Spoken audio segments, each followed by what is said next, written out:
for the last few years, you've been F2, F3 and Porsche Supercup commentator. What a lot of people don't know about you is your life before F1 TV, before being a commentator.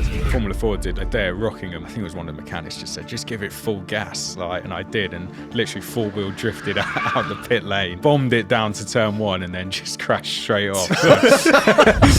Doing a club race at Wilton Mill, and during the practice day I just didn't feel right. I'm driving around just really slowly, and then I just woke up in an ambulance. Immediately got told that I'd had an epileptic seizure, and they said you're going to lose your race license for 5 years minimum. That basically just brought an end into my racing career. Hadjar, he's in a really pressure-filled situation, sitting next to Max. Obviously that seat's been like a career killer. How do you think Hadjar's going to fare up? I've known Hadjar since 2018. I've never seen him find anything intimidating. Being at the kart track, do you ever see scouts? Because I think a lot of parents, when getting into the sport, think we'll go and do karting and do a whole year and then we'll be scouted. When I was at them on a regular basis. So, Chris McCarthy, welcome to Backseat Drivers. Thank you for your career. How do you feel? Yeah. Thanks so much for having me. No, it's really good to be on the podcast. Obviously, I've listened to you guys, and was with you guys very recently at the Wilton Kart Club Awards, highlight of your career. So now I get the chance to have mine. So exactly. Yeah, thanks very much for repaying the favour. No worries. So obviously, for those that don't know, Chris is. For the last few years, you've been F2, F3 and Porsche Supercup commentator on Sky Sports. And would that be the same for F1 TV and Eurosport and stuff? So I do get employed by F1 TV, and then the coverage from that is taken by Sky Sports in this country. We produce what is basically a world feed, and then it goes out around the world. Obviously, selected countries have their own commentators for F2, F3, Porsche Supercup, but at F1 TV, we commentate, basically produce what is a world feed, and then it goes out from there. Cool. So that's what you've done for the last few years and are continuing to do this year, although minus Supercup, I know. Yeah.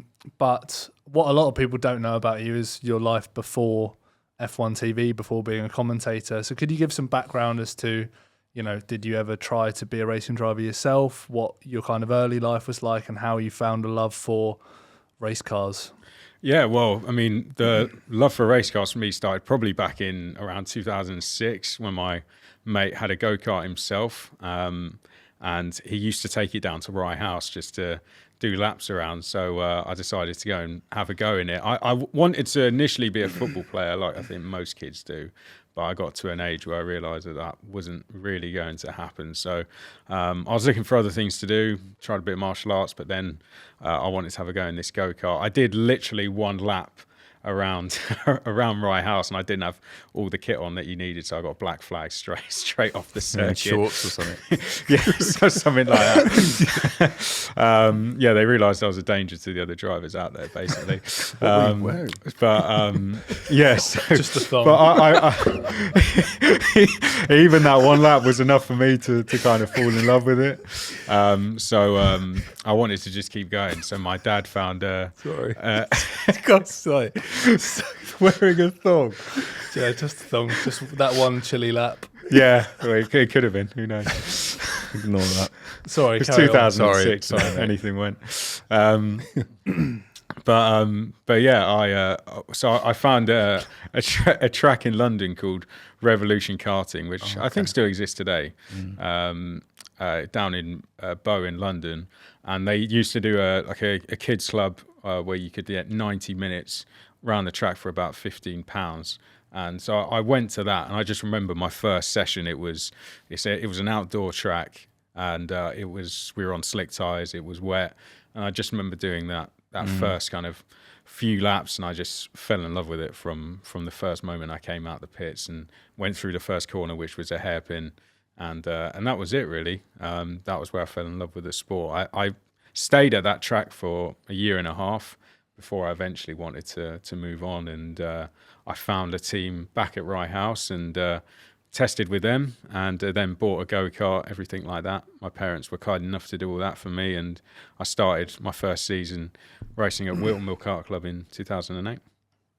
So how did that Did your parents ever, because I'm in a similar position, if so, did your parents ever have an interest in racing or go-karts? Did they know how to run a go-kart? No, not really. My dad's interest was more sort of rugby and football. I wouldn't say my mum really has any sporting interest, to be honest. But my dad was, always just got behind whatever I wanted to do, to be honest.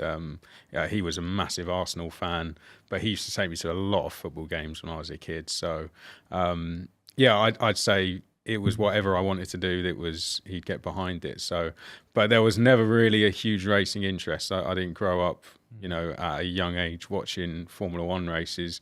It kind of came out of nowhere, to be honest. So it was a bit random, but once he got behind it, he loved it. He's a builder at trade. So as soon as we started racing, we had a mechanic for a few races, but he instantly wanted to learn how to, put the tyres on, rebuild things himself, and he became my mechanic after a few races, and then he fell in love with the sport after that. So he absolutely loved it, and is now a huge F1 fan.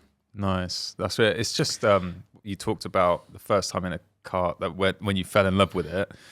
That's a special feeling that you get hooked on, isn't it? Like anyone's been lucky enough to drive on track for the first time, you never forget that moment, do you? No. So were you hooked and you thought, right, I'm going all in this? Yeah, I'd say, when I did something like football, you're part of a team and people are instantly relying on you. And I don't know, I didn't really like that feeling of being on a pitch and letting people down, I guess. But when you're in a go-kart, you've done all the work, I'd say, before you go on. And then everything's on you. If you make a mistake, it's on you, but you can instantly claw it back yourself. And I guess that's why I loved the sport, because it was everything was on you. You had to rely on yourself. I don't know if that's something about my personality or if that's just something that people love about racing in general, but it's all on you basically when you get out there. So I think that's what I loved about the sport the most. It was, you go and win it for yourself, but then you lose it for yourself as well. So a lot of drivers say the exact same. It's almost like this lonely, really good lonely place when you're on track, when it's just you and the track and the machine you're driving. It's a beautiful synergy between the two. But you're right. It's like, right, I can take full control of every single thing that's going on here. So you got into it. Dad was also hooked. What was next? What were the next steps? It was then going out to race. We fully invested into it then. I did club championships, did instantly pretty well at those, racing at Wilton Mill. And so then the team I was racing for said, well, let's go for a national championship. So I raced in something called Formula Kart Stars. We had the option of going for, Super One, which was the British Championship, or going for Formula Kart Stars. So we went for that instead, which at the time in the paddock was Lando Norris, George Russell and Alex Albon. Really? I wasn't racing against any of those, but it was quite funny seeing all of those race. And I remember watching Lando for the first time and thinking, well, one, he was really small, but two, how incredibly talented he was. And all three of them were dominating their classes, but it was just full of really talented drivers. But we did that for 2 seasons. We got in the top 10 in the second season, which was for us, we felt quite a big achievement. And then we started to just keep pushing on. And then I joined something called what is now the Motorsport UK Academy, just to try and get some extra support. And then when I got into around 2012, we were looking to then try and progress up into, we were looking at that as my final year of karting before pushing on into what we wanted to do, single-seater racing. We were speaking to Nick Tandy, who's a very professional, accomplished racing driver, and we started testing Formula Ford with him to try and raise the budget to go and jump into racing Formula Ford. We were not getting very successful at doing it, but we were really trying to push to that. Yeah. And at what point? So did you end up? Because we talk about the struggles of raising money. It's crazy. It's really tough. Did you ever get in the car? Yeah, we did. So I mean, he took me to to a couple of tracks to some kind of an aerodrome, I guess, one of the most popular ones to go into. And I remember firing up the car for the first time and going out, and it was absolutely fantastic. They used to also do Formula Ford did a day at Rockingham where you could just go and test with multiple teams. It was a really affordable thing to do where you could just go out, test with multiple teams. I did that. I remember my first one, I crashed at turn 1 because I literally stalled the car about 10 times. It was wet and everyone stood around the car, and someone just said, like, I think it was one of the mechanics, just said, just give it full gas, like, and I did, and literally 4-wheel drifted out the pit lane, like bombed it down to turn 1 and then just crashed straight off.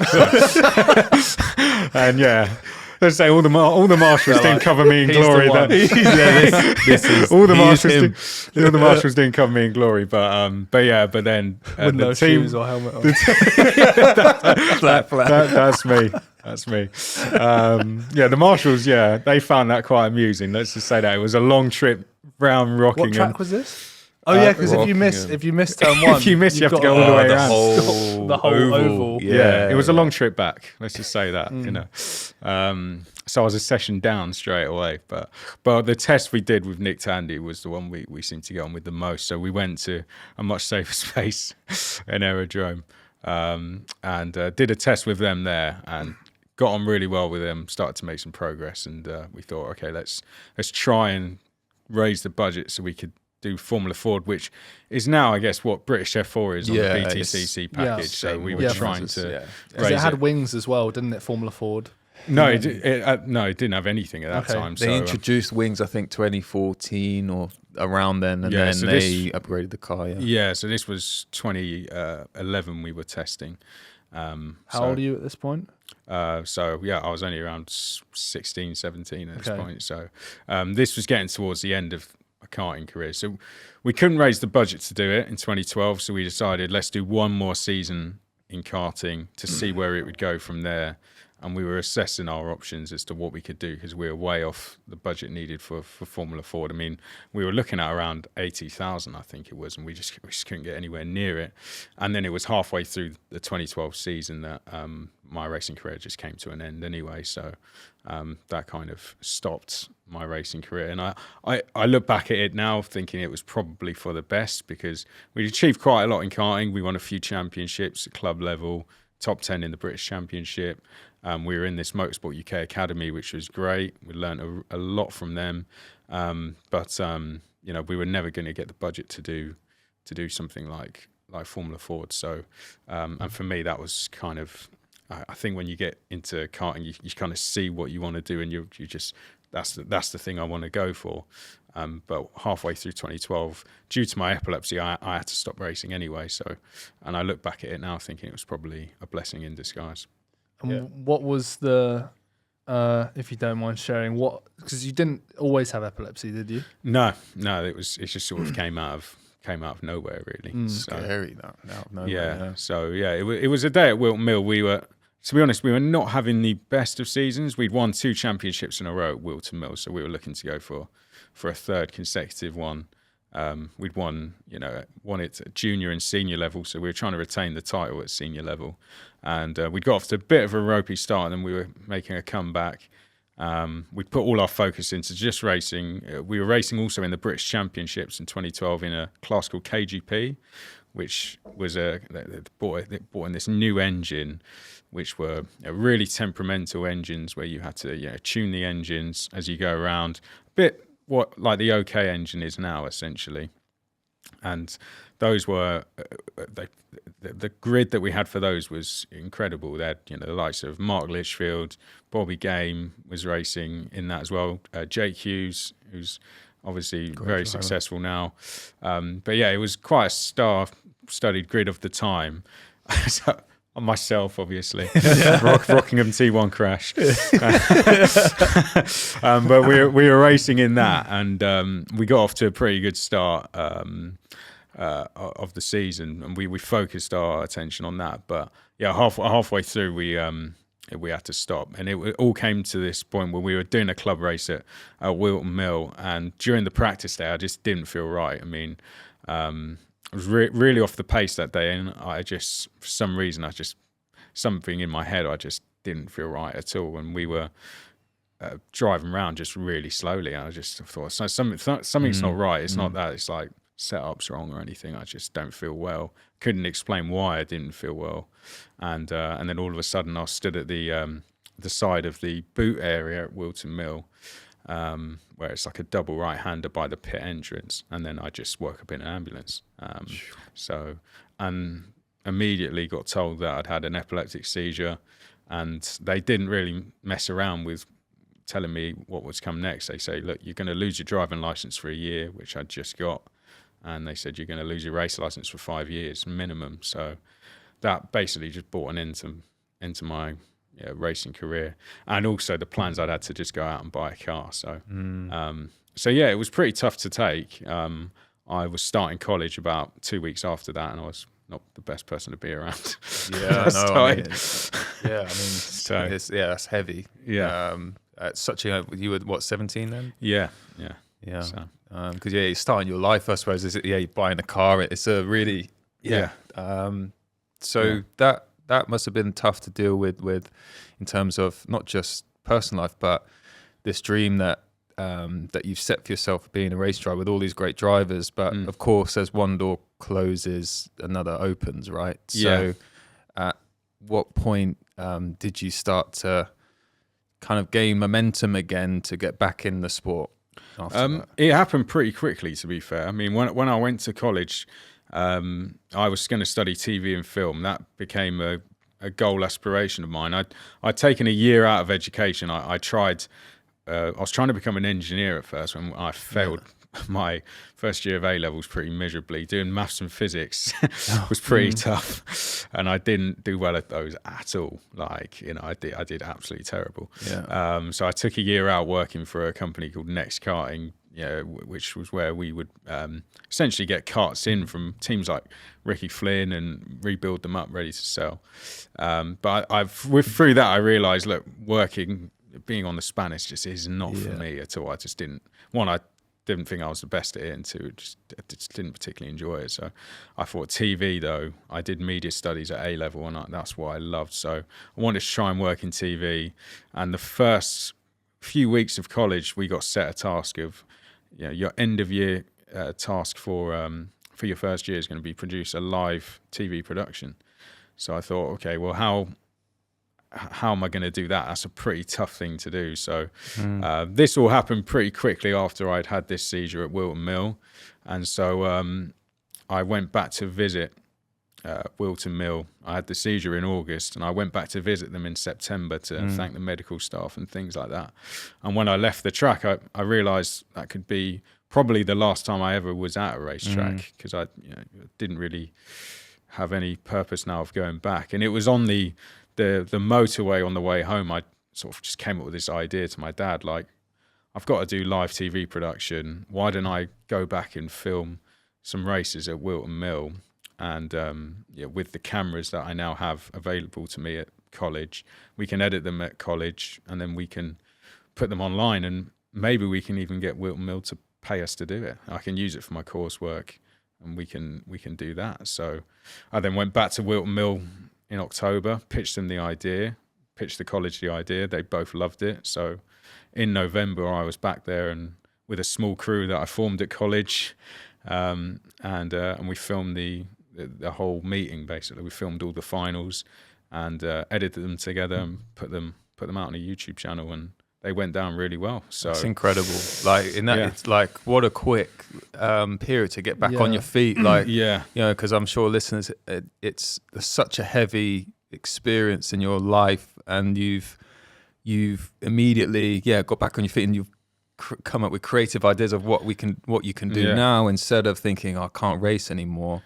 You've been positive so quick. It's really amazing. I mean, it was great. I mean, it was quite interesting taking people who'd never been to a racetrack before and getting them to, because we didn't have radios to each other. So the first meeting was quite interesting, trying to teach people who've never really watched racing, let alone been to a track, who to film when we don't have access to each other. There was 3 of us filming, and it was like, right, just film people towards the front who are battling with each other. And then when we got back, I realised, okay, they're only filming the leader. It's like, no, we can't do that. The leader's 10 seconds in front. Like, you got to try and pick up. Because Wilton, after the first one, they absolutely loved it, and they then agreed a fee with us to film the whole of the 2013 season. Wow. So we sort of it then became an exercise of working with my sort of fellow students to try and teach them a little bit of, right, let's I sort of fell into a director role, if you like, of trying to teach them, right, let's try and film, lead battles rather than just the leader. So yeah, and in the end I had all the students in my class saying, can I come, because then I can use it for my coursework as well, and I've got that in the bag. So yeah, well, I mean, we did have some hiccups on the way. I mean, one of them, I remember we had a red flag and my mate came down from, I don't know if do you know turn 3 at Wilton? Towards the bridge, under the bridge. It's like so Wilton Mill. It's like right up on the hairpin at the. So you have turn 1 and 2, and then you go up towards like a hairpin. Yeah. I don't know if you know that, but they put a red flag. Well, I'm thinking PFI. Yeah, it's a PFI. But yeah, so you have turn 1 and 2, and then you go up the hill. Yeah. So we put him like up there on the hill, so he just has to like cover that corner. And they put a red flag out, and then he came down to chat to me, and I was like, I'm at turn 1. I was like, mate, what are you doing? They're about to start, and then engines fired up, and he's literally running up the hill now to try and get back to the camera. So yeah, I mean, we had some like fun moments on the way, some hiccups, but overall it was a real success, and the club absolutely loved it. And when we stopped it, when I finished college in 2014, they wanted us to carry on, but we just couldn't do it anymore because we didn't have the free access to cameras and editing to do it. So but yeah, for the whole of college, that was my full focus, was just doing this. And is that where commentary came in? Were you commentating on the races? Yeah, for the first sort of 4 or 5 times we did it, there was no commentary on it. It was just natural sound. And then my dad was the one who said to me, look, it needs commentating on it, it's really missing that. And I was going to reach out to quite a well-known karting commentator, Henry Baudet, to do it. And he said, well, what's the point in that? You might have to pay him, and it's just going to make it harder, it's make it longer. So you should just do it yourself. So yeah, I filmed it myself from home. It took a few takes the first time. But yeah, I just then would commentate over the top once we'd edited the videos together, put it over the top, and then that was how we started. So yeah, I did that for about a good year, I'd say, commentating on these races. And I actually started to like that more than the filming aspect eventually. So that's where the love for commentating started, because the filming was great fun and the editing, but the commentating I found much more enjoyable. So when I finished college in sort of mid-2014, I went to Wilton Mill. I said, look, I can't film this anymore, but I can commentate. So why didn't you just let me commentate on your PA system? And they agreed for me to do that instead. So they'd never had anyone do it before, but they said, yeah, why not? So, and that's where I got really lucky. The first meeting I ever did, the PA system wasn't working because they'd never really had anyone do it. But the people from PFI happened to be in the room at the same time, where I was just commentating basically in the room to myself, which is not. I've done that a few times, by the way. Not for fun, obviously. But there's a few stories of that happening. But yeah, they just happened to be in the room listening, and they said, look, Kart Masters is next weekend. We've got no one that can do it. Can you do this? And I said, yeah. And they said, you got experience doing it. Complete lie. I said, yes. And they just booked me to do Kart Masters 2014. And I went to do that. I was absolutely terrified of doing that. I didn't turn the microphone on for about 15 minutes the first day I got there. They put me on what was it's like a balcony that overlooks the tunnel where the drivers come out. They put me on there and said, there you go. And I just didn't turn the microphone on just because I was terrified. And they ran back to thinking there was a technical problem, which I told them there was. Oh, really? Yeah. And then once they turned the microphone on and were right there in front of me, I had to start, and that was it. And I absolutely loved it, though. Ollie Bearman was racing that weekend. finished fourth, I think, and we had some really great races. But it was 4 days commentating just by myself from like 8 till 6 every day, and I actually felt really ill by the end because it was so intense. It's really hard to, like, even when I've tried it, like at the actual Purple Sectors event, for charity, which we'll touch on. Yeah. But even with that, and same with the podcast, is like sometimes if I can't think of a like response or a question, then Jordan comes up. You know, our chemistry on camera works well, but if you're just by yourself, and you've got you're not even talking to a guest like we are. You're just literally talking to yourself about what you see. That must be it's a proper skill you've got to learn. Yeah, well, karting was the best way for I thought to learn, especially something like Kart Masters, because the racing is so intense. There's 36 drivers on the track, and it changes every single corner. And you can, if you've both done kart racing, you can tell in a driver's body language when they're about to make a move more than, say, just anyone who's picked up a microphone says, like, I'm a good commentator. But if they haven't raced, then they won't be able to pick that up. So you can, when someone comes, say, off the bridge at PF, just in the way that they slightly move the steering wheel, you're like, they're going to make a move now, or how far back they are, things like that. You just put yourself in the seat and go, they're going to go for it now. And so you can give people who are watching a bit of a head start on what's about to happen, or, they have to defend. And kart racing was the best. You can do it on your own because it moves so quickly.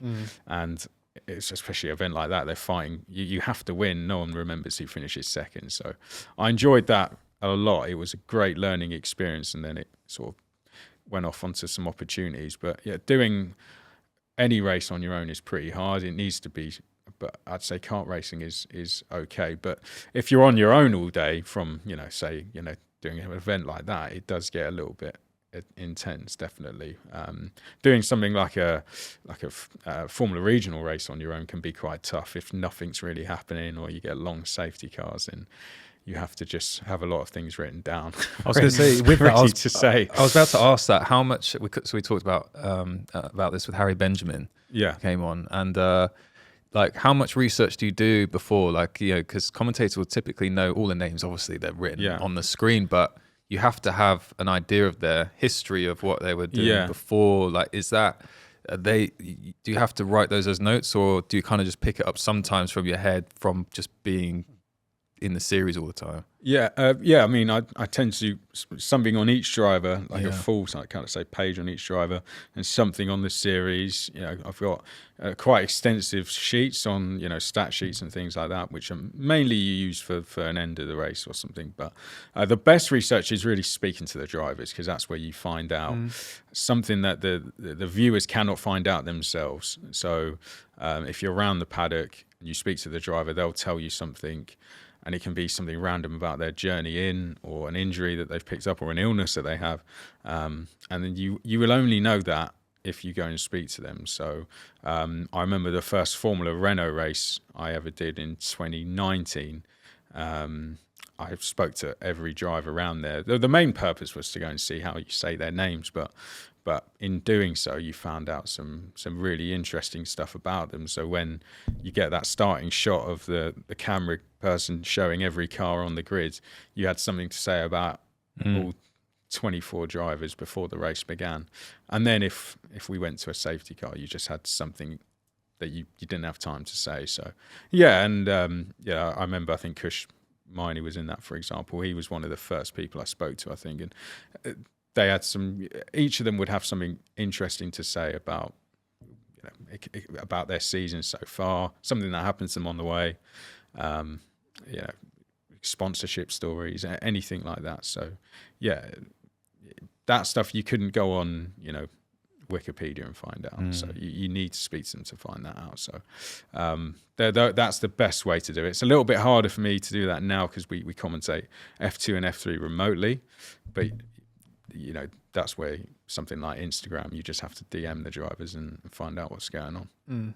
So how did you then end up with F2, F3 and Porsche Supercup?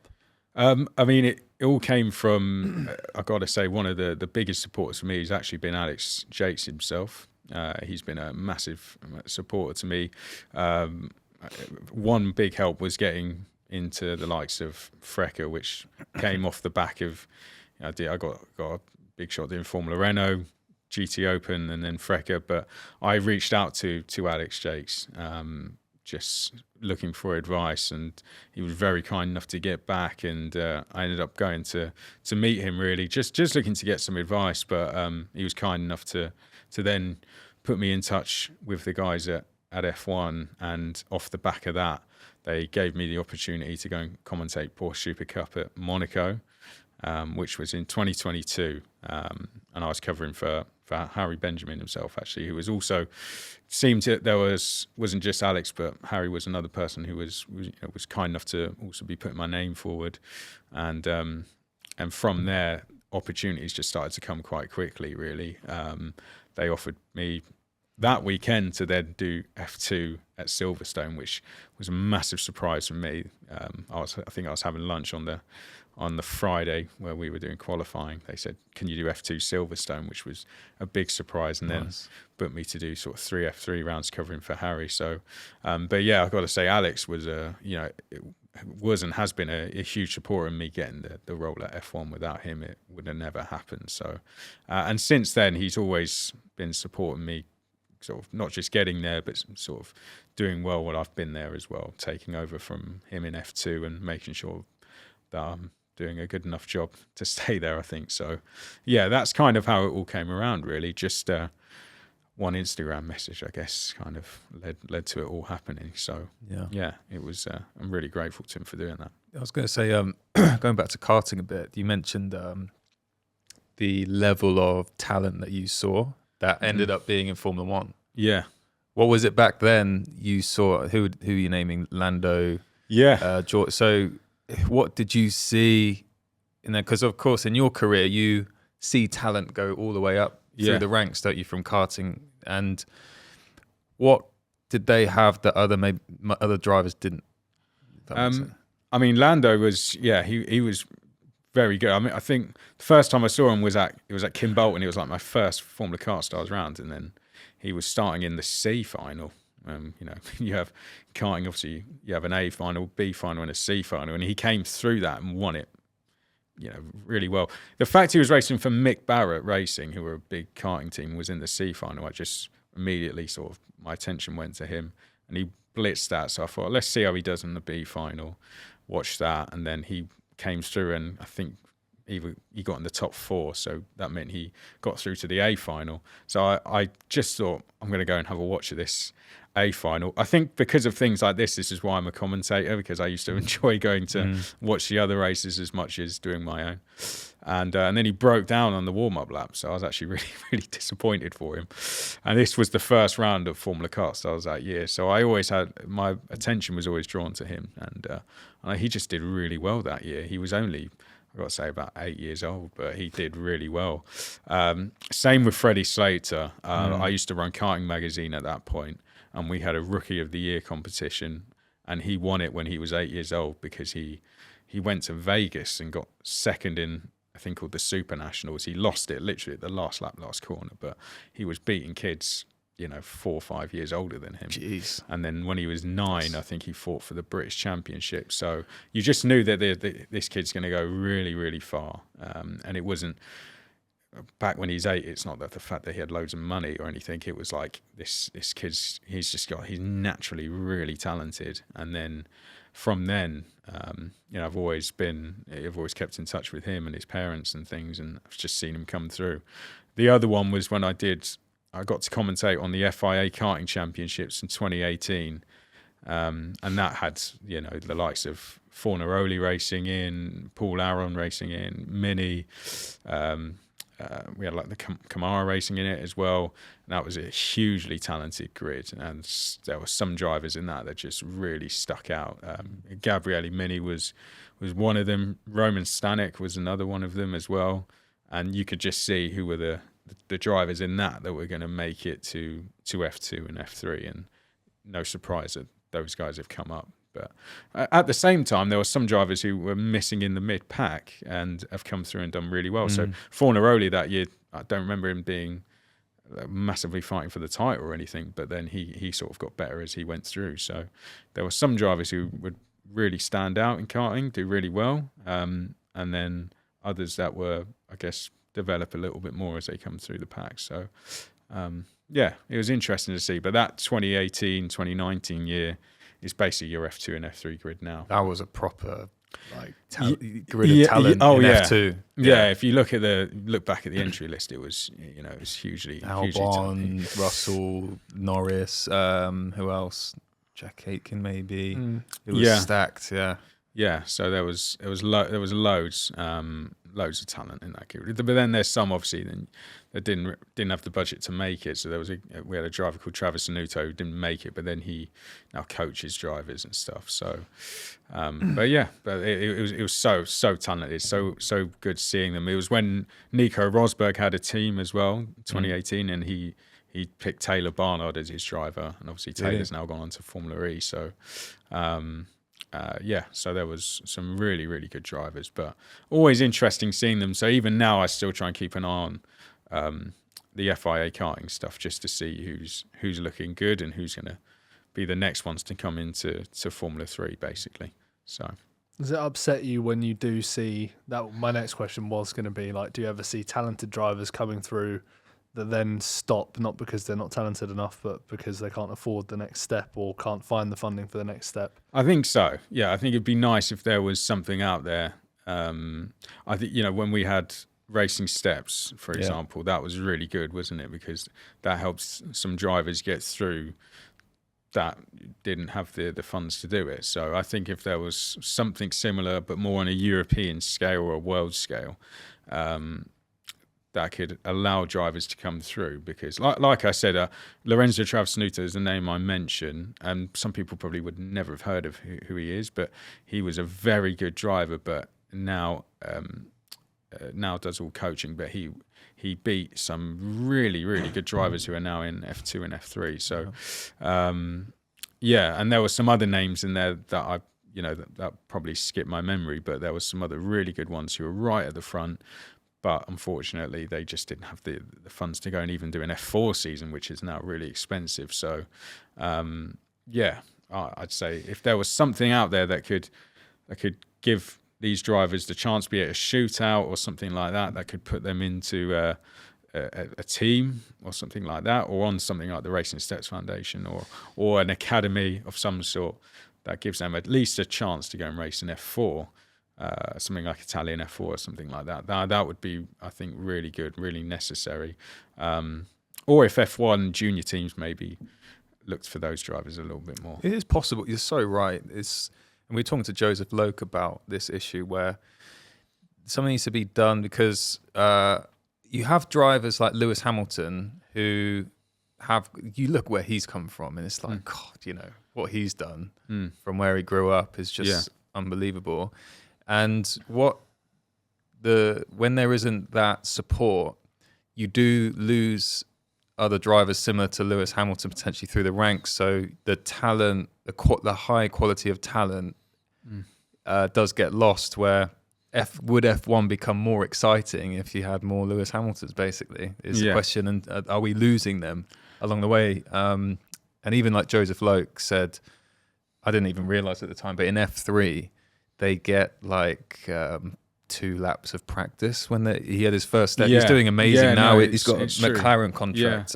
But when the teams don't want to run in the morning or the first session because it's dusty or something, so they leave it to the end. So Joseph was saying like he'd have like 2 laps of practice and quali. That's true. Yeah. So how is someone like him, who's got this 1 year of F3, supposed to perform? It's like, Yeah. And no, it's absolutely right. I mean, I remember we did I think it was the 100th race, and I prepared all these things for and I thought I was going to use them all through the weekend, this 100th race, stories of like who won the first race, 20th, and it was all the drivers just sat in the pit lane for 35 minutes. And I was on my own, so I just read them all out, and I thought, and it's because they pre-season tested Barcelona and stuff like that. They know it so well. You might as well use it as a qualifying session. There's no need to.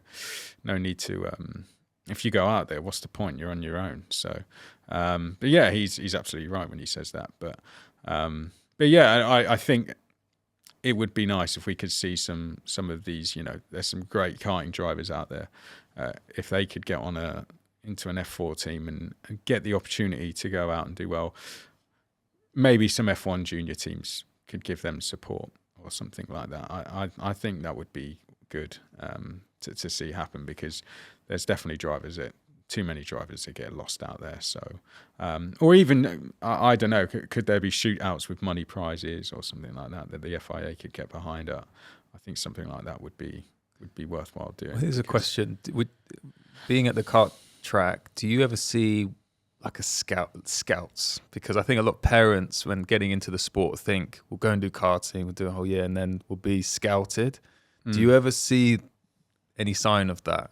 When I was at them on a regular basis, no, I didn't see them. No, and I almost think, you know, the karting European scene's become far too expensive now as well.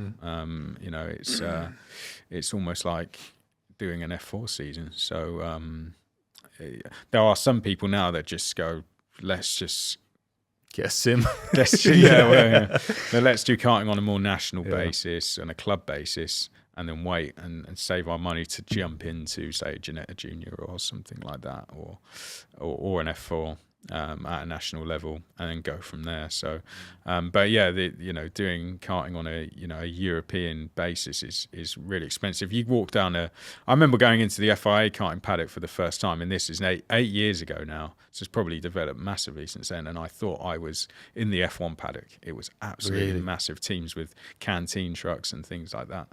And I thought, this is incredible. You know, drivers had 3 karts each, wet, dry, and spare.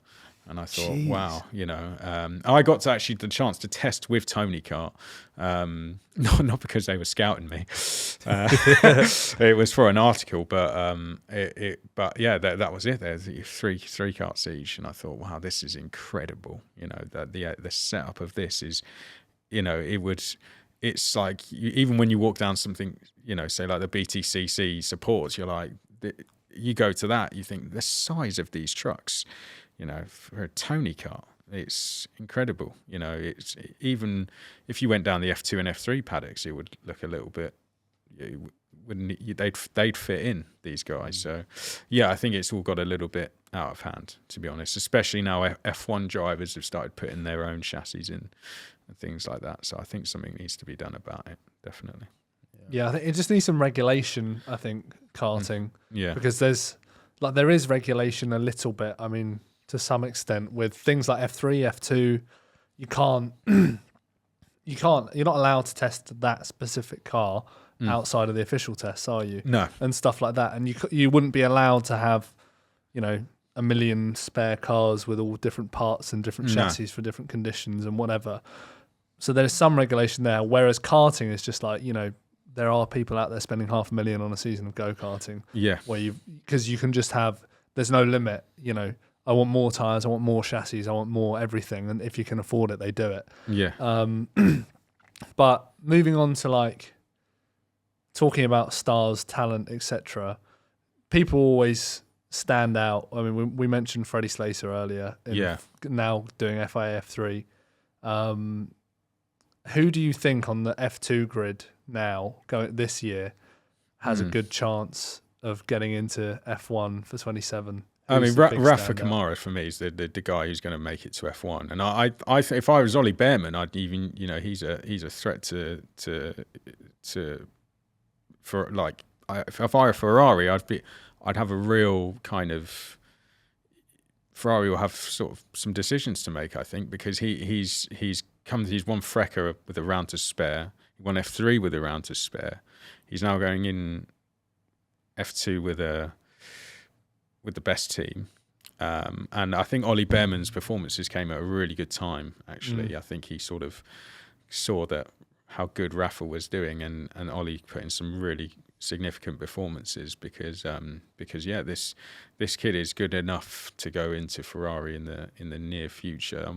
I wouldn't go as far as say next year, but they'll be looking at him as a possible driver for the future, because he is incredibly talented. When you meet him in the paddock, he's really, you can just tell that you're looking at a star of the future as well. He made a big decision. He was Kimi Antonelli's teammate in 2023, and he finished 5th in Freca that year. And there was so much attention on Kimi. He had not only did we have loads of fans of Freca all of a sudden, we had all these people turned up. And we had like 5 Mercedes people with Kimi everywhere he went. And Rafa finished 5th that season, was one of the only people that's at times you could beat Kimi. He decided to stay in Freca for another season, and that was questioned by a lot of people. So he had to win Freca. Like, if he didn't, then his career could have gone a different way, but he won it, broke all the records, broke all the F3 records. And now I think if he goes and wins F2, then there has to be a seat for him in F1 next year. Otherwise otherwise another team's going to get hold of him. Ferrari are going to lose him. So for me, I think, he has to he'll look at, I'm sure, a Haas seat or something like that. So, wow. Yeah, for me, he's a real star in the making. Even against Ollie Bearman. Well, I think Ollie did put some good performances at the end of last year, but this season is going to be a big season for him, I think. Yeah, and I really do think that if Rafa does well this year and wins F2, then that's it's a good problem to have. It is a good problem to have. It's the F1 grid at the moment is really strong, isn't it? In terms of drivers, I would say. I mean, I think look at Oscar Piastri situation. He won F3. No, yeah, he won Freca, all three, and then was on the sidelines for a year. Yeah, exactly. That might happen again. And he made the swap, didn't he? So went from Alpine to McLaren. So, but yeah, what a weird time that was. That was such a strange treat. Tweet. Strange treat. When he came out and after that press release, Alpine was like, he's racing with us, and then he's like, no, I'm not.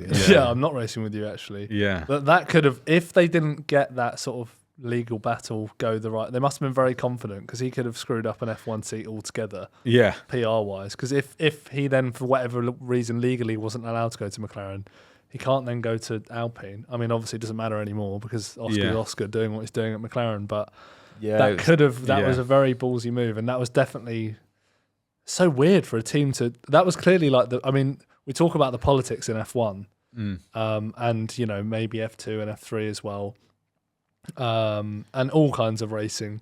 And I think that's a clear example of it. Like, you don't know what's going on behind the scenes, but clearly Alpine went, we've got it. We're just going to announce this, and then what's he going to do? Yeah, no, it is weird, isn't it? You can see why they're pissed off. They were pissed off. I don't know if there was a hole in the contract or something for him to do that. But they spent shitloads of money testing with him, basically, and he's like, I'm off, and then he's off. I mean, you can see in his character that he really doesn't give a shit. He doesn't care. So it doesn't surprise me, to be honest. It really doesn't surprise me that he went about it that way. So he just does his own thing, and I think this season. I think if ever the time comes that he has enough, that he will just turn his back on McLaren and leave as well. So if another offer came along, but he's going to be an interesting one to watch this year after how everything ended. So I think with F2 as well, there's definitely some other good drivers that are going to be ones to watch. Alex Dunne will be one to watch. I mean, he actually got really unlucky. I think people forget. He got wiped out at Monza by Arvid, I think it was, and then he wiped out Baku, so he had 2 rounds basically written off. And Monaco as well. Yeah, but then had a bit of a falling out with McLaren. So he's really? Yeah, so he was with McLaren, and then they separated, didn't they? So. That's weird, because he did 2 FP1s and was really but then he's not with them. So they've changed all their lineup completely now in F2 and F3. They've got Leo Fornaroli in as an F1, which I think is a really good decision from them. They've got Richard for sure, and then they've got Matteo De Paolo in F3, who's a really good driver who fought Freddie Slater all the way to the last round, actually, in Freca. So he's a really good driver. But I think Alex Dunne's now a free agent, essentially. So there'll be other teams looking at him. I know there were rumours of Alpine, I think it was, of potentially, but they were only rumours. Do you have any idea what happened between him? No idea, actually. But he did he did leave. I don't know if there were... In terms of rumours, I think it was around Red Bull. I think he was trying to go there, and then it all just sort of fell apart. So, I'm not too sure in terms of entirely what happened. It was a bit out of the blue because he was flying. I mean, I watched his pole lap at Spa. It's magic. Yeah, like, just really. Oh quick. yeah, the one he did he did one at Red Bull, wasn't it? Was that the one you mean, Red Bull? No, it was Spa last year, F2. Yeah. But are we talking about Alex Dunne still? Yeah. But when I worked in F4, he was in it then, and he just dominated. Like everyone was like, "Yeah, this guy's going to F1." But in F2 and F3, how much? I was going to ask because you see quite a difference. It's hard for someone to dominate the series. How much can the team really make a difference in the car nowadays? I'd say for Trident to dominate for 3 years in a row, there's got to be something in that, as they have done in F3. There has been a pattern in F3 where, Prema did their domination. They're now going through a pretty tough time. And then ART won, and then now Trident are dominating. So yeah, there has to be something in that, in what obviously all the cars are the same, but there has to be something in the engineers finding, getting their heads around the car a little bit more than everyone else. And then I'd say driver lineups make a difference as well. They get the right drivers. And I'd say maybe when you're in F4, the drivers just follow the winning team. So Freddie Slater was with Prema. He's now left Prema and gone to Trident. And Camara did the same thing. He was with Prema and then left and went to Trident. So I think there's definitely a pattern that forms there as, the winning teams get hold of the best F4 drivers, if you like. But then I'm sure that will come back round eventually.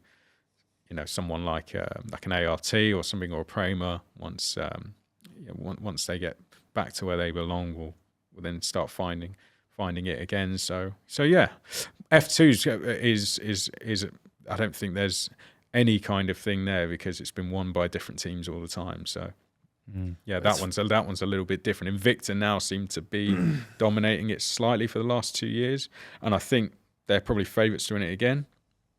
But F2 is a really tough one. I mean, who knows? Last year there was changes every round. F2 is so up and down. Yeah. Like, obviously our friend Kush is doing F2, and one weekend he'll be qualifying on the front row and the next he'll be 22nd.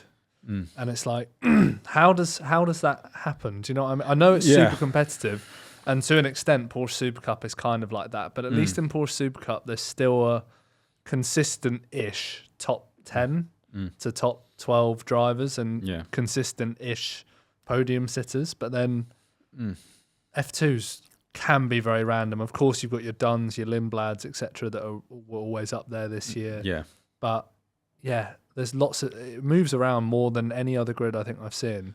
Yeah, it's really hard to, I've got like a qualifying spreadsheet I keep, and I put them in green when they're top 10, and there's not many that stay. Yeah, Leo Fornaroli was actually the only driver who qualified in the top 10 every round. Okay. I think Alex Dunne was all but one. I think that was it. Other than that, and the reason I say that is because it all comes down to qualifying, basically, F2.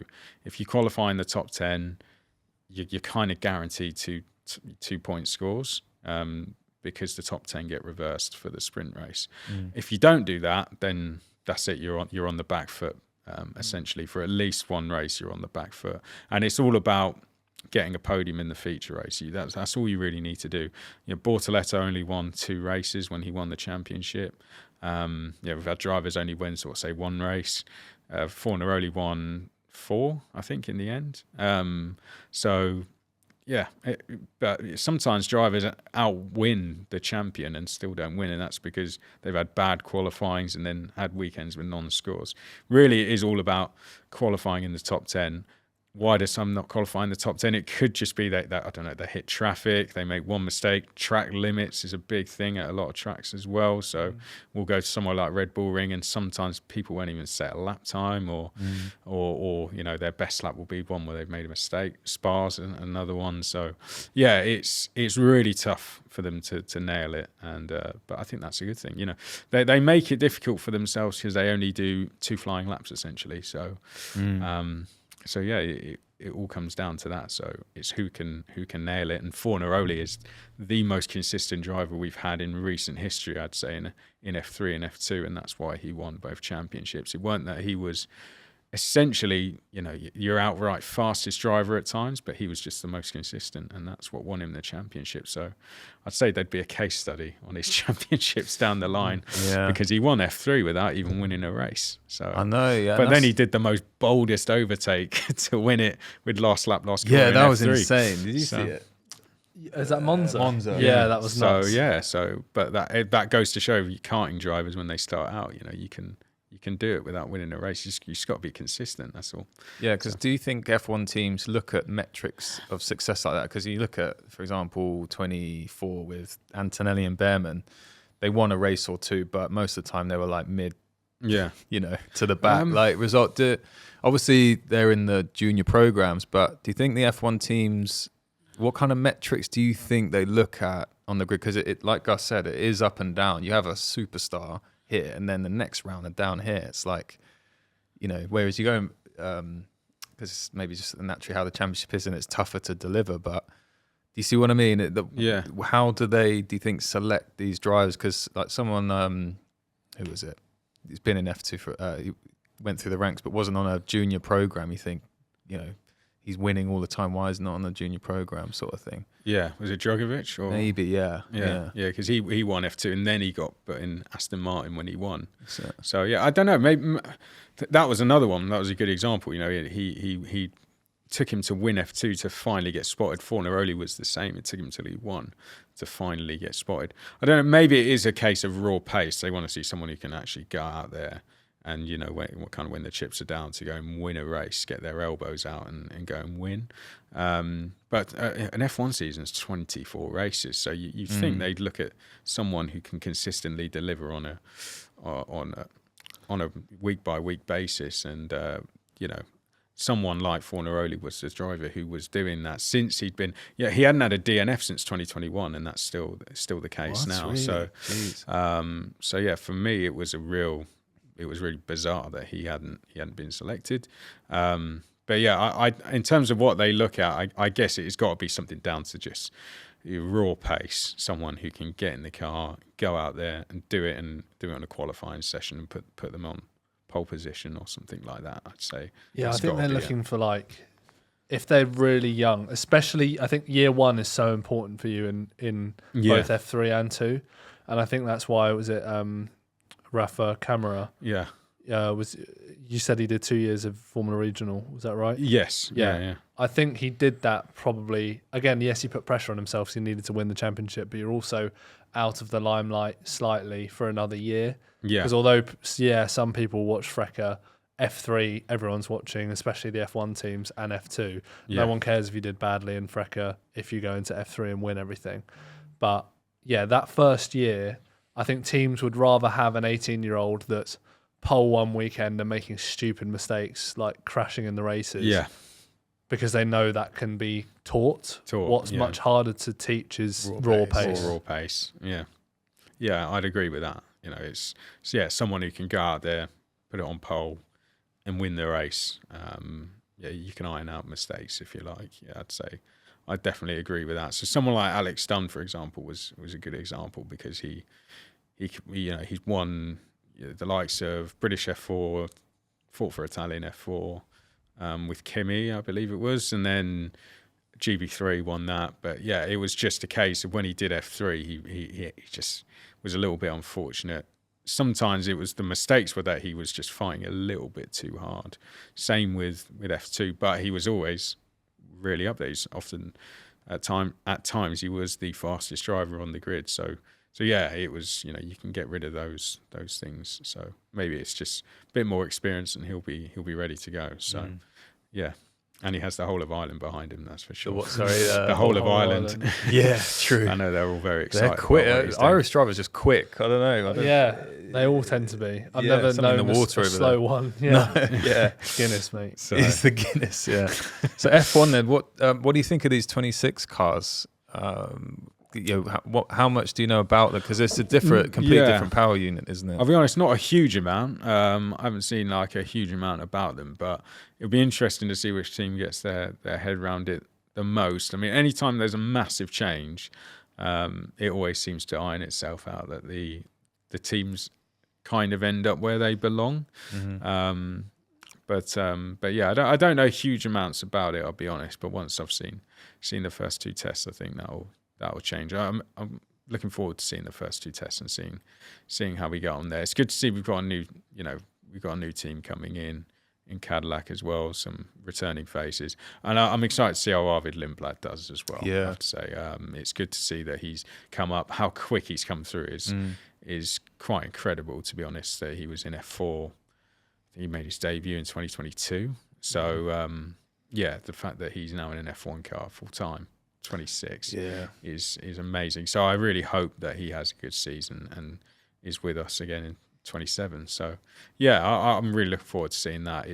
Naturally, I like to keep an eye and root for the rookies. So and also not just that, the other rookies as well, who I guess were rookies, Kimi, Antonelli, people like that, how they get on in their second season as well. Let's see how they do. I think they're going to be a lot more competitive. I think in particular Kimi Antonelli, I think he'll be really one to watch this season. We saw him on the podium a couple of times in places like Brazil. I think he'll be much more on the pace of George Russell this year. You reckon? Yeah, I think so.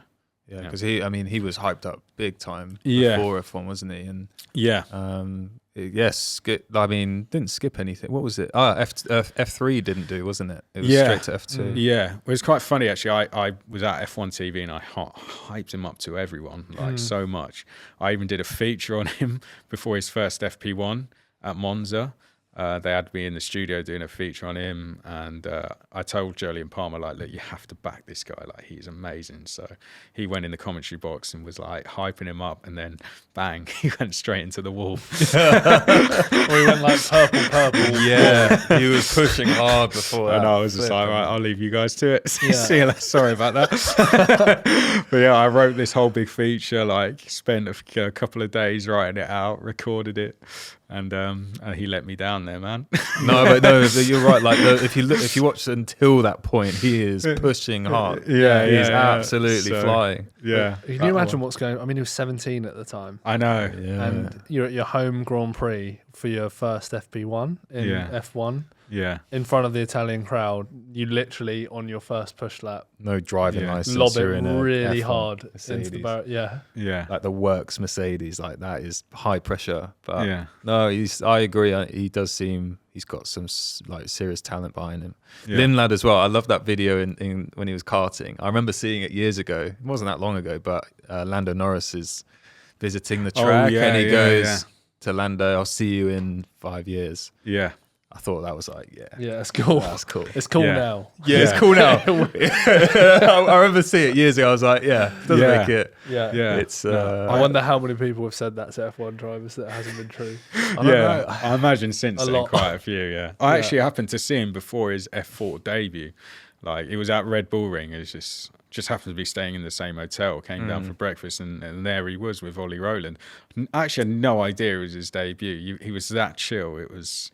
I just said, "Oh, what are you doing here?" I didn't, completely oblivious. And he said, "Oh yeah, I'm racing today. It's his, debut." I was speaking to Ollie. Is he? How's he feeling? He's like, he's absolutely fine. I think he went out and finished P9 or something like that out of 32 cars. Kimi won the race and he finished P9. I thought, this guy's. He's really good. I was due in the commentary box the next race, so I just thought, let's just watch Arvid, Red Bull car, see how he gets on, and made zero mistakes. And I thought, he's proper good. Yeah. But it's how relaxed he was on the morning of his first single-seater race. It was just him and Ollie Rowland, and so it doesn't surprise me he did something like that. Actually, well, I was about to ask about how you think Max is going to be this year. Obviously, it depends on how the Red Bull is. Spin-off of that is Hadjar. He's in a really pressure-filled situation, sitting next to Max in the sister Red Bull, not even the sister Red Bull, the other Red Bull car. Obviously, that seat's been like a career killer for every driver that's got in it since Ricciardo. It's been a grave, that other seat. That literally has, yeah. I mean, even arguably that was a career killer for Ricciardo technically because he got pushed out of the team. Yeah. But yeah, every driver that's been in that second seat has taken a tumble after that. How do you think Hadjar's going to fare up? I think he'll do okay. He's got a personality. If he's not winning, then it's not good enough, basically. And I've known Hadjar since 2018. That's what I saw, 2017, 2018. And when he got the Red Bull backing, he became super competitive, and not just that, but kind of, he was really even more harder on himself than he used to be. And it was after Monaco is when he got spotted. So we had Frecker in 2021, and the first 3 rounds of that, due to COVID, we had to change the schedule of it, and it meant the first 3 rounds were now F1 support races. It gave the drivers this massive opportunity to go and impress the F1 teams. And the last round was Monaco, and they split the qualifying. I don't know if that's something they do in Porsche as well, but they should. Yeah, but we had 42 cars, I think, so they had to split the qualifying. But if you got first in your group, you were a pole in one race, and he got first in his group as a rookie, and meant he was pole on this Saturday, and then he went out. And Monaco, as long as he defended, he was okay. But he actually won the race pretty comfortably. Had his A. Maloney, and I think it was Sergio Perez was watching and actually went to the team, like, this kid, he's good. And that's where we went to Zandvoort, and he had sort of Red Bull stuff on. And I then gave him like a stat about rookies, saying like, "Oh mate, you're the only rookie doing, that's been in the top 10 or something." And he was like, or on the podium, and he's like, "I do not care about that. I'm here to win the championship. That's it." And I thought, okay, yeah, he's really up for this now. Red Bull basically put him on a year sort of thing, like, if you do well this year, then you're in the Red Bull livery junior team next year. And he won the rookie championship, won races, Red Bull Junior next year. So yeah, he was really good, but he became like, he took it so seriously, and he was only out there to win. That was it. It was win it or. And as you might have seen in F3, he was fighting for the championship that year. It's kind of a win it or bin it, really. So yeah, he's really good. With that in mind, I think he will take the challenge of being Max's teammate. Absolutely no problem. It's obviously a tough seat to be in, but I don't think he'll find it intimidating, so to speak. I've never seen him find anything intimidating. He was a rookie. He had to impress Red Bull that year. Some drivers would have folded under that pressure, but he was absolutely fine when he won the rookie championship, won races at Monaco and things. So, and he won his first F3 race as well. First F driver as a Red Bull Junior. So I think he'll be absolutely fine. Not saying he'll go out and win races and things, but I don't think he'll be dropped after a few races or anything like that. Just being able to cope with, because the previous teammates have all been phenomenal drivers. I think it'd be interesting because now the cars are brand new. Maybe the setup direction hasn't gone in this certain direction. It's kind of maybe starting from maybe something more baseline. So there maybe be less of a driving style that you need to get used to. That's what all of them have said, really. It's like Alex Albon explained it amazingly. It's like the sensitivity on a mouse is at max or a game. So maybe starting from scratch a bit will help him. But he's clearly a killer. Impressive season last year. Yeah. I think that'll buy him time, this whole new car as well. Yeah. If he gets off to a rocky start, it's like, look, this is a brand new car for everyone. And I think that'll help him actually close the gap to Max quite quickly. So, but yeah, Max is a phenomenal. He's one of the best F1 drivers there's ever been, if not the best. So he's up against it, but I think he'll be. He became everyone's favourite rookie last year, and everyone. So I think he'll be competitive. That's for sure. And I hope he breaks the mould of that being a bit of a grave seat and goes out and does a good job. So yeah, he certainly earned it anyway, and he did really well in the Racing Bull seat. So I hope we see 2 Red Bull cars on the podium, if you like, rather than just one. So Yeah, it was hard to see Liam at the back at the start of last year. Yeah, because he's so much better than that. I was like, yeah, he's a great driver. That was really, it was just too harsh, wasn't it? I mean, to drop a driver after what, 2 races? 2 races that he hadn't been to before, because he only actually did half the season. Yeah, 5 or 6 races with what they called Racing Bulls the year before. Yeah, so it was Australia and China, and then at the end of China they announced that he was going back to Racing Bulls. But in all honesty, I think it was probably the best thing to happen to him, really, because him and Isack seemed to work really well together as teammates, and in the end he got some really good results. I think Vegas he did really well, didn't he? So yeah, I think he's going to be good now, a good teammate for Arvid to learn off. So yeah, I think he'll have a few more years at least in F1. So yeah, he deserves to be there. Yeah, and I was going to ask about, when you brought up McLaren, what did you think of like the whole Papaya rules sort of situation, where they kind of controlled? Obviously, the team is the boss. Let's face it. Yeah. They pay the bills.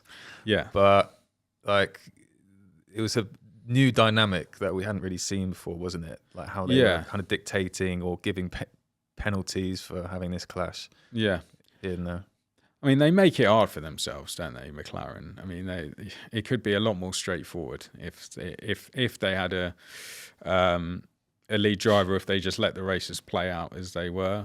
I don't think you can make 2 drivers fighting for a world championship happy in the same way at the same time. Eventually, it's going to come back on you. So I think with these things, you've just got to let the races play out as they are. And I don't think you can make 2 drivers like Lando Norris and Oscar Piastri both fighting for a world championship happy. So yeah, for me, it was always going to come back to bite them. So yeah, for me, I don't understand it, and there's a whole reason the other teams don't really do it unless they're forced into a corner where they have to do it. And it's like, look, you're way out of contention now.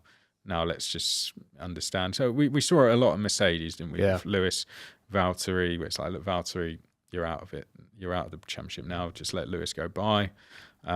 So without that, though, they should just let them both get on with it, I think. And if one of them happens to have a bad stop or whatever, that's just racing. That's the bit that annoys me about, they will do like a accidentally bad pit stop to one of them. Yeah. Obviously, that's an accident, but then it's like, oh, swap the cars around because that's unfair. It's like weird. Racing's unfair, life's unfair. Yeah, I see. The team have screwed that up. That's on the team. That's not on the other driver to then let you past. Yeah, no, see that for me, I think is completely wrong. I think, if you have a bad pit stop, that's it. It's like you can't then let the drivers take control of the team. I just think that then puts even more pressure on the team doing the pit stops. It's like, I don't know, just if that happens, it's always going to swing back around. The team will have another bad pit stop at some point. So just let it go on. So, and you can always get into trouble doing that if you're letting cars go by each other.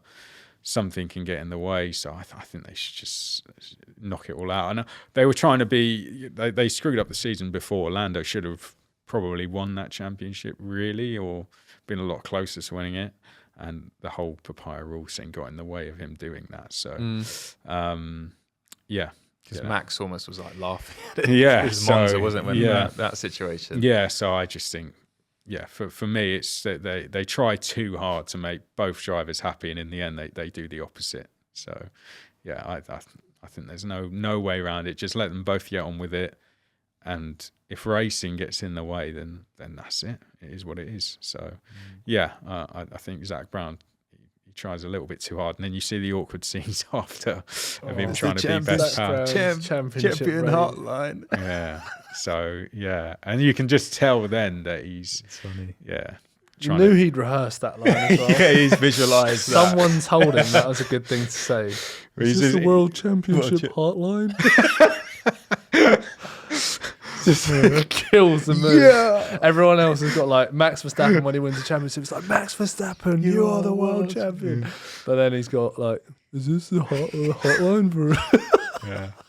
So yeah, iconic. If I was Lando, it's a bit of a dad thing. It's a bit of a dad thing to say. Yeah. He would have Lando would have imagined that moment like in his head, manifested it for years, imagining what the team were going to come over the radio and say, whilst he's crying on his helmet, and he didn't think it'd be Zach's voice. Yeah, I'm sure he watched, the likes of Lewis winning his first world title and stuff. Well, imagine I win the world championship. I do not think he imagined it that way. That was terrible. So he only had all season to think about it. So a bit disappointing. No, well, it's we just want to see a good rivalry. I miss 2021. I want that back. I just two like titans going at it, and that's what I was missing last year. When it was like Qatar, I didn't feel there was like as much aura behind the championship. It didn't feel there's much at stake, and I think it's because of the reasons you're saying, like, but there's no way that happened like a few years ago. There was two teams against each other, wasn't it? But that's what I think we got robbed of. Robbed off. Yeah. Robbed off. That's why we got robbed off. Yeah, because the F1 rub us off. We'll cut that. But no, do you know what I mean? Like that, having that rivalry, we need again. Yeah, no, it would be nice to see, either Charles Leclerc or George Russell have a real good run at it. I think one of those two's due a championship run. So a lot of people seem to think George Russell is going to be his year.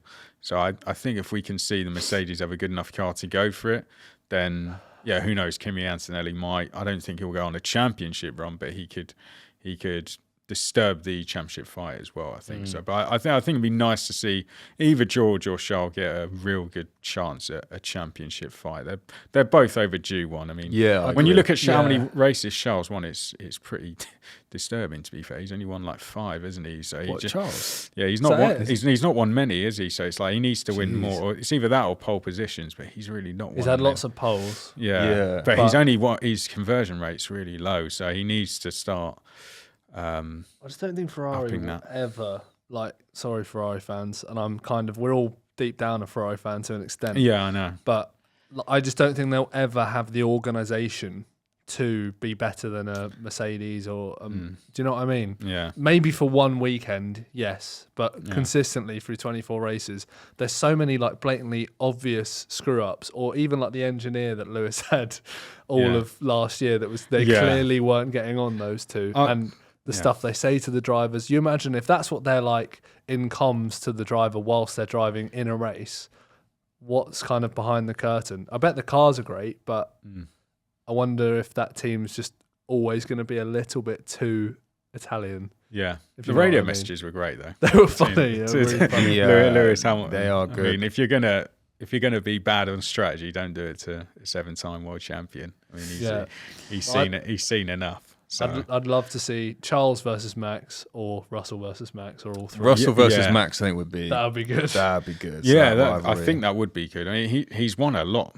People forget how much he's won in his junior career. So if he gets to a championship fight, he'll be really up for it, and I think he'll be consistent enough to give it a really good go. So I think to see him get a shot at it would be good. And he was waiting all that time to get his chance at Mercedes. Got there.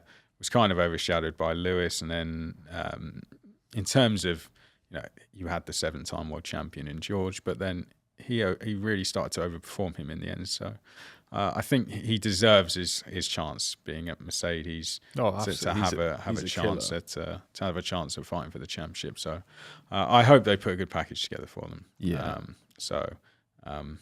Fingers crossed. Be good to see for British fans as well. I know. Yeah, I think George. He's as soon as he'll be in a championship winning position, people will see, I think, another level to him.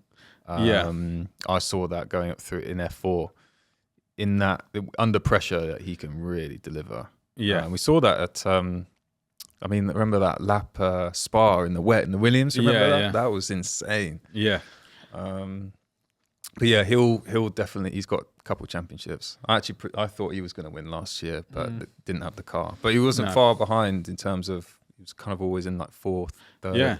Yeah, he was very consistent overall. So let's see what they do. It'd be interesting to see what this tests give away, but then you never really know from those what's going to happen. Everyone's doing different things. Everyone's doing different things. Haas haven't got their cars. I can't believe that story. Someone's getting sacked after that, surely. Yeah. They're not going to they're going to find out at some point their performance. Yeah. I've never heard of anything worse than that. That's happened to a tech. Can you imagine with a customer racing team? Like, imagine Porsche Supercup. I've rocked up for my first test in Barcelona and we're in the back of the trucks. There's nothing there. Yeah. Fuck. That'd be shit, wouldn't it? That'd be terrible. But anyway. Wouldn't be great. I'm pretty much out of questions. Oh, no, I'm not. Yeah. Last thing from me.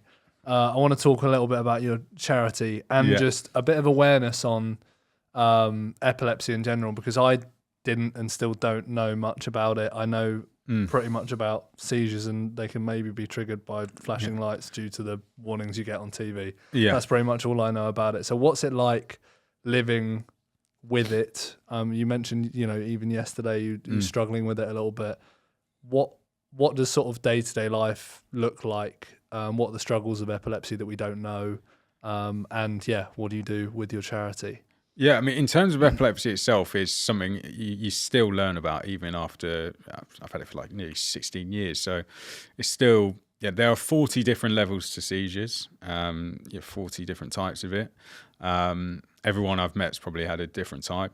The whole flashing lights thing is one of the most least common, actually. I'd say 97%, I think, of people with epilepsy do not have that type, but they have to show that in cinemas in case someone with that does have it. But most people with epilepsy actually don't suffer at all with flashing lights and things like that. That actually made getting our location and things for sims quite difficult, because people assume that even we can't use simulators and things like that, which is complete nonsense. But in terms of day to day, you can meet someone with epilepsy, at any time, but you wouldn't really notice it. It's it's kind of a disability, if you like, it's unnoticeable unless someone happens to have a seizure, which is why I have to notify when I'm working in places. Tell people that I have it in case something happens, and it's quite frightening to see a seizure. I've seen quite a few of them, and it can be quite frightening to see. So you have to notify people. So when I go to F1 TV, for example, all the people there know I have it. Any other studios I've been to, people know I have it, just in case something is to happen, so they kind of know what to do. But yeah, day to day, life's pretty normal. It's just sometimes I have what are called mini seizures, and that's quite common with people with epilepsy, where you think something's going to happen, so you have to take what's called an emergency tablet, and it pretty much just puts you to sleep, to be fair. So you just forces you to go and have a lie down and take the day off, basically. That can become a little bit difficult, because it can really, if you have that 2 days in a row, then half your week's gone. So what causes a seizure, or is it just random? Mine really is stress, lack of sleep, things like that. I've had them at F1 TV. I had one just for a Porsche Supercup race once, and that was quite scary. It was a bit like, right, what are we going to do? And I think I was going on here with Jordan King, and I had to just take it. And I said, look, I'll do the first 2 laps, and if I walk out, that means something bad's happened. And but if I was all right in the end, I managed to do the race. But as soon as I was finished, I just walked out. I had one live on air once, doing Le Mans Virtual, and Alex Brundle, I was with him, and he didn't know I was having it, and it was quite a frightening experience for him, because I just put the headphones down and walked off, and he sort of looked at me like, oh, should I say something wrong? Did I say something? Like, what are you supposed to do if someone's having a seizure? Yeah, just recovery position and call an ambulance. I mean, I've had them in really quite scary places. I had one, first time I had one in public, which led me to change my complete attitude to it, was a go-kart track called Castelletto. I was working there, and I hadn't told the organisers I had it. And Castelletto is this kart track in Italy where the hotel is literally at the track, but it's just gravel outside. And I was in my bedroom and I knew I was going to have it, so I ran out, had it in the gravel, and thankfully some drivers and their parents were walking up and found me. But I called the ambulance and I got taken to the hospital. But the organisers had no idea what would happen. I came back and half my body was all cut to pieces. And in the organisers gave me a bit of a talking to, say, like, you should really have told us what's going on and make sure you always tell people. So from that moment onwards, I changed. I wasn't embarrassed about it, if you like. I was like, I can't be embarrassed. I have to tell everyone where I go what's wrong with me. So, but yeah, I felt have them in taxis. That's quite scary because the taxi driver doesn't really know what's going on, and it can lead you to have panic attacks if you wake up around strangers. If you imagine if you've had a seizure and you wake up and there's strangers around you.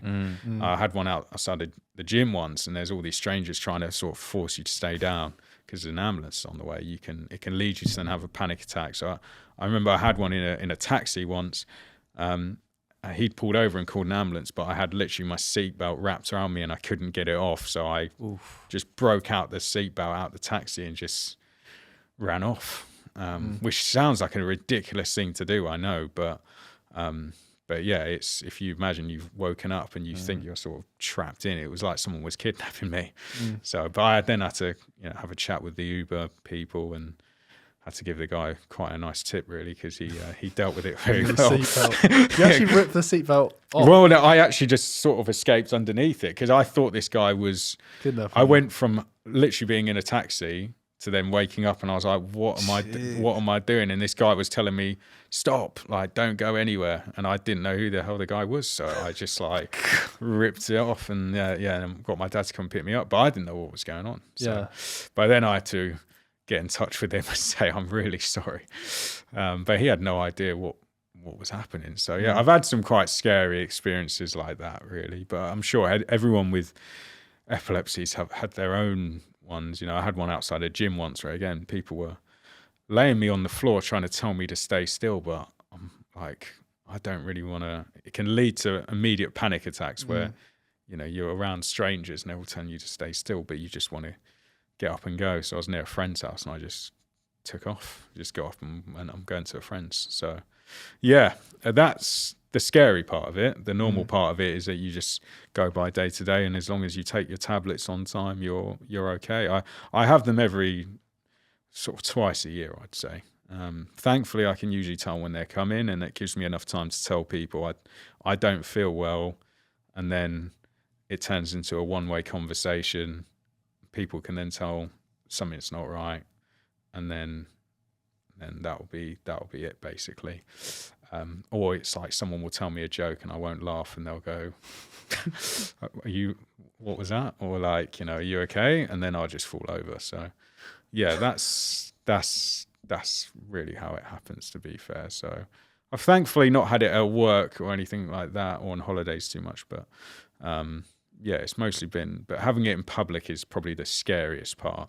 And I'm sure everyone with epilepsy would agree with that, because you wake up around complete strangers and you don't know, you don't actually know where you are because you're not around familiar people, and it leads to a complete panic attack then. So you just want to get out and get to a safe place. So unless there's ambulance people there, because they know how to really deal with it properly, and yeah, you can immediately tell with their clothing, okay, they're ambulance people, we're okay. So yeah, that's kind of how it is to deal with it.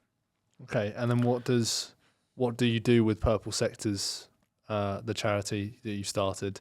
Yeah, well, that all really came around with, I used to be, like I said, really embarrassed about having it. It was something I didn't really tell people, but I was getting, I eventually got interviewed by a charity called Epilepsy Society, and I was getting some pictures taken of me at a track called Rockingham, and I decided to get one of their T-shirts to go and take some pictures of me, like in the commentary box at the track and stuff. And after we took the pictures, I just wore the T-shirt around the paddock, got some pictures taken with like one of the cars. And as I was walking around the paddock, I just realised that was the first time that I'd wore this T-shirt, and people then started to ask me about it, drivers, parents, mechanics, things. And most people didn't even know I had it, actually. And a couple of conversations off the back of that led me to think, okay, well, no one knows I have it. And on the flight, I think back home, I just thought, yeah, I don't know why I've never really spoken to people about it or admitted that I had it. So I posted a picture of me with the T-shirt, went public about me having it. And the reaction I got off the back of that was really welcoming from a lot of people.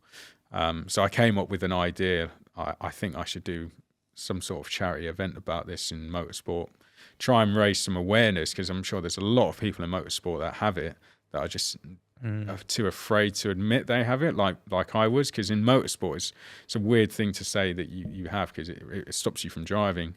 So I reached out to a different charity called Young Epilepsy. I thought they would be the better people to work with because they work with young people, and pitched this idea to do a sim racing event to give people the opportunity with epilepsy to race against professional racing drivers, other famous people within the industry, for one night, that we could give people with epilepsy a chance to become racing drivers for an evening, nice. in the same room as professional racing drivers and people with the public, with the idea that we can raise money.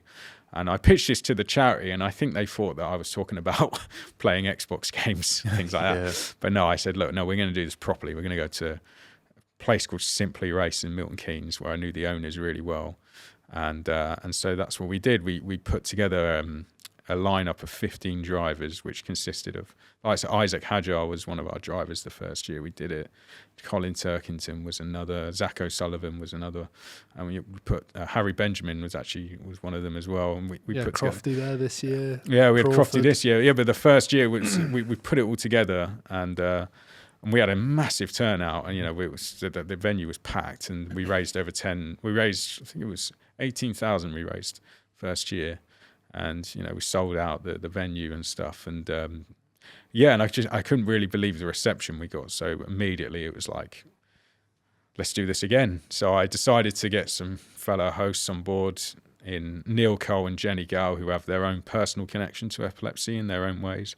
And I thought with the three of us we can make this bigger. And so in 2025 we went bigger, got extended our guest list, made it an even bigger guest list, and made the event bigger. We did a broadcast, sort of networking event, and an influencers event, as well as a racing event as well. So, but we live streamed the whole thing as well with Alpha Live, and it was a real big success. And we've just had a lot of good stories come off the back of it. People getting in touch with us saying how it's helped them within motorsport, knowing that that there are people out there who have similar conditions to them or similar experiences to them. Not only that, but last year we actually trained 4 people to help us broadcast the event. So me, Neil, and Jenny, we took these 4 young people to Silverstone, to the Silverstone 500, and then to Kim Bolton to a British Kart Championship event, where we then did media training for the kids, actually, for the British Kart Championship grid. But we took these 4 kids, did 2 training days with them. Hay Fisher helped us with that onside, and Alpha Live, and then they basically helped us film the event. We had one of them in the commentary booth, one on the gallery, one behind the camera, and then one as a team leader. So we weren't only trying to give, we've given now 8 kids the chance to race who have epilepsy, but we've then given 4 kids the chance to work in the industry, if you like. So off the back of that, they can now go out and work in motorsport, hopefully. Okay. I love that. Yeah, I love how you've used the sim as well as a tool to race where you can't race in reality, because if you have I think that's such a great idea. Yeah. And also just the education piece, because as Gus asked, I didn't really know much about epilepsy at all, because it's quite a hidden thing in people, like you said, and not many people want to talk about it if you have it. for a while. So I think it's much more common though than people think it is. Someone told me a stat at your event that I can't remember, but I remember it being shocking that so many more people than I thought were affected, or like don't know they have it but have it, kind of thing. Between the three of us, can kind of help people in all different areas. So I think it's a good way to do it. They've obviously got fantastic roles within motorsport as well. So, and it's just great to have more people to bounce off. The first year I did it, it was a bit of doing it just myself with the charity. It was a lot of work as well as doing all the commentating. But between the three of us now, we can really push the event forward. So, and that's something we're looking to continue to do this year as well. Good stuff. Fabulous. Yeah. Do you have any more questions? No. It's been great. Yeah. Thank you for sharing your story. Where can we find your charity if people want to donate or whatever? What's the website? So we're on Instagram at the moment at Setting Purple Sectors, and the Purple Sectors event will be coming back again this year. So it's going to be our third event. So just keep an eye on our Instagram page for updates. We'll be posting updates very soon. We're already looking at venues for this year, and we're looking again to come back. We did it in November the last 2 years. I think we're going to move it slightly a little bit forward this year, maybe towards October. But just keep an eye on the Instagram page. We'll be posting updates there on what's going to be happening. Already we're out looking at venues, so it's going to be exciting stuff. Awesome. Good stuff. All Thank you for coming. Mr. Chris. Thank you very much for having me.